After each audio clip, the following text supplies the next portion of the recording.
అయిందా అమ్మ ధనుష్? అన్నం పెట్టేదా? ఏం కూర? పప్పు ఆలూ ఫ్రై. చికెన్ చేయమ్మా. ఎన్ని రోజులు మా ఇంకెన్ని రోజులు మా చికెన్ చేయకుండా ఉండేది? చికెన్ కావాలా? కోళ్ళు చచ్చిపోతున్నాయి అంట అక్కడ డిసీజెస్ వచ్చి. చికెన్ తినకపోతే నేను చచ్చేటట్టున్నా. నీకు అది అర్థం కావట్లా.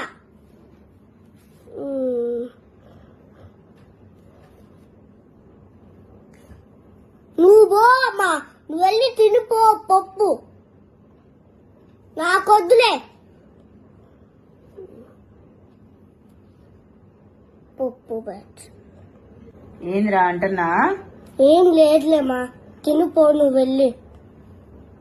కోళ్ళకి ఇన్ఫెక్షన్ సాగుకొచ్చింది.